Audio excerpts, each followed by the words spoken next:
এই চিঠিটা ঝট করে পোস্ট করে দিও। হ্যাঁ, কলকাতার সবাই আমার জন্য ভীষণ চিন্তা করছে। কোথাও দাঁড়াবে না, বুঝেছো? সোজা চলে যাবে। আরে দাও হয়ে কালি, আমি তো পোস্ট অফিসের দিকে যাচ্ছি, আমি নয় পোস্ট করে দেবো। ও তাহলে তো ভালোই হলো। আচ্ছা, এক কথা তোমায় কতবার বলতে হবে কালিদা? কেন, কি হলো? তোমাকে বলিনি টেলিফোন এক্সচেঞ্জে খবর দিতে টেলিফোনটা ডেড হয়ে আছে? যবে থেকে এসেছি তবে থেকে ডেড। না না, এলে আমি তার কি করবো? আজই রাতের ট্রেনে তুমি কটক চলে যাও। ব্যাপারটা আমার বেশ সুবিধা মনে হচ্ছে না। 1 মাসের ওপর হতে চললো। না না, আমার মনে হচ্ছে স্যার কোথাও একটা ভুল হচ্ছে। ওষুধপত্রগুলো সব ঠিক ঠিক খাচ্ছেন তো? ঠিক আছে, কোনো চিন্তা নেই, ভালো হয়ে যাবে। অরিন্দম বাবু, এমনি উনি ভালো হয়ে গেলেও কিছু কিছু কমপ্লিকেশন তো রয়েই গেছে।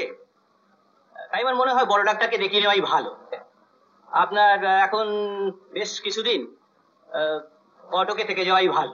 সবই তো বুঝলাম, গান বাজনা খেলাধুলো সবই ভালো, কিন্তু মনে রাখো আইন তোমায় পাশ করতেই হবে ভবিষ্যতে আমার সঙ্গে, যাতে তুমি চোর ডাকাত খুনিদের সাথে দিনরাত থাকা।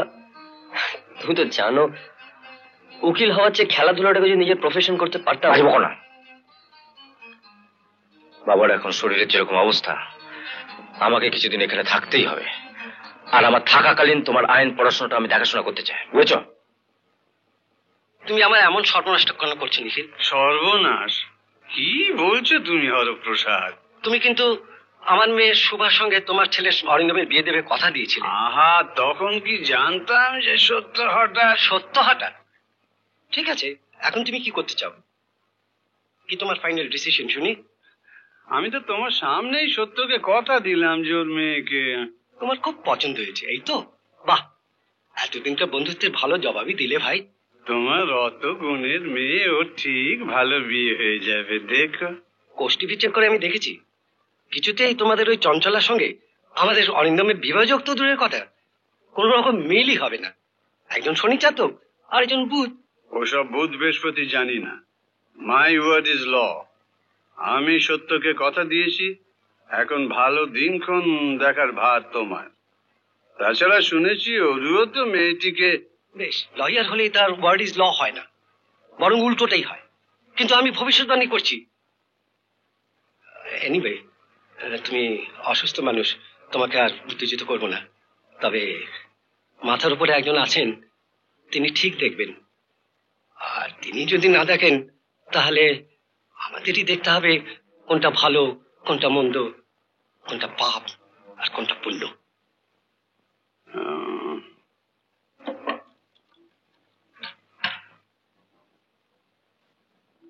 এখন কেমন আছো? ভালো। শোনো, তুমি নিশ্চয় জানো কলকাতা থেকে সত্য সিন্ধু তার মেয়েকে নিয়ে আমার এখানে এসেছিল। মেয়েটি ভালোই, কিন্তু বিয়ের ব্যাপারে ওই একটা কিন্তু আমারও রয়ে গেছে বাবা। আপনি এখন ওই নিয়ে মাথা ঘামাবেন না, আগে আপনি সুস্থ হয়ে উঠুন, তারপর। ভয় নেই, আমি এমন কোনো কাজই করব না যাতে আপনার বাল্যবন্ধু অথবা আপনি অখুশি হন। তোমার বাবার কাগজপত্র বুঝতে পারলে তো? বুঝেছি, কিন্তু আরেকবার দেখব। ও, 1 মিনিট। কালিদা, থাক। এই চিঠিটা ঝট করে পোস্ট করে দিও। হ্যাঁ, কলকাতার সবাই আমার জন্য ভীষণ চিন্তা করছে। কোথাও দাঁড়াবে না, বুঝেছো? সোজা চলে যাবে। আরে দাও হয়ে কালি, আমি তো পোস্ট অফিসের দিকে যাচ্ছি, আমি নয় পোস্ট করে দেবো। ও তাহলে তো ভালোই হলো। আসো। আশ্চর্য, 1 সপ্তাহ হয়ে গেল, ট্রাঙ্ক কলেও লাইন পাচ্ছি না।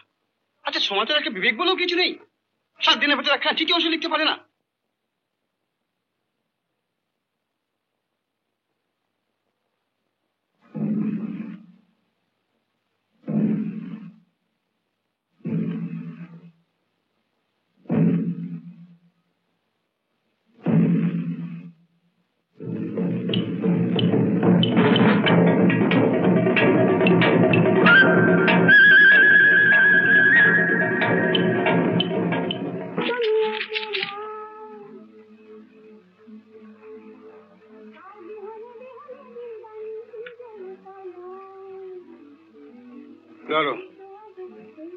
আশ্চর্য, ট্রাঙ্ক কলেও লাইন পেলাম না। কিরে চঞ্চলা, তুই চেষ্টা করেছিলি? সকাল থেকে 3 বার চেষ্টা করেছিলাম, আর্জেন্টেও বুক করেছিলাম। এই তো ঘন্টাখানেক আগে টেলিফোন অফিস থেকে জানালো যে লাইনটা একদম ডেড। ডেড?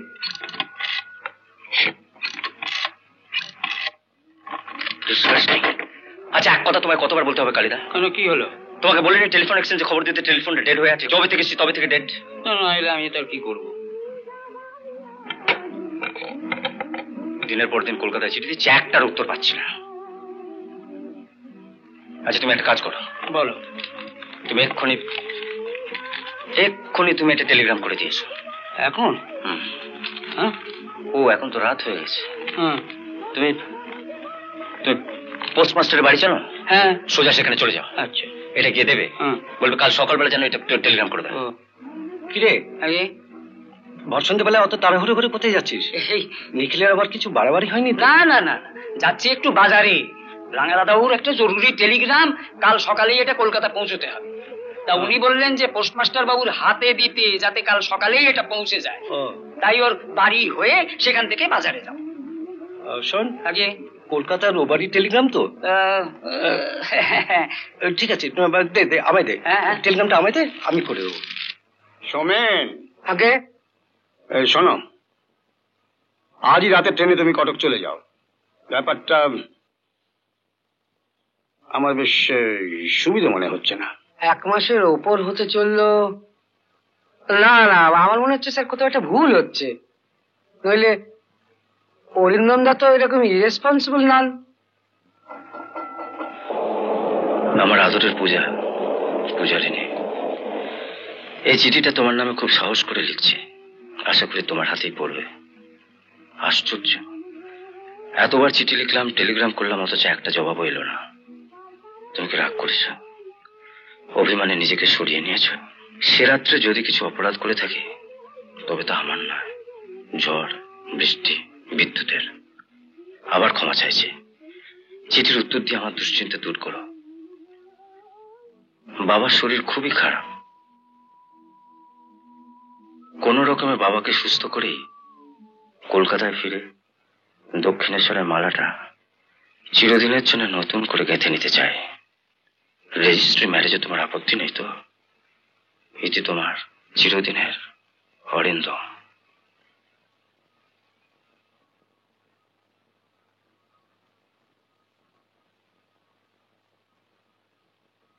বাপি, বাপি, শিগগির এসো, কটকের লাইন পাওয়া গেছে।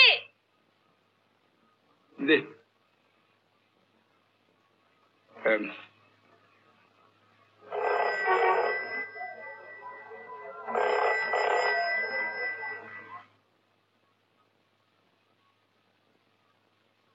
কি ব্যাপার, ফোন তো কেউ ধরছে না? কি করে ধরবে?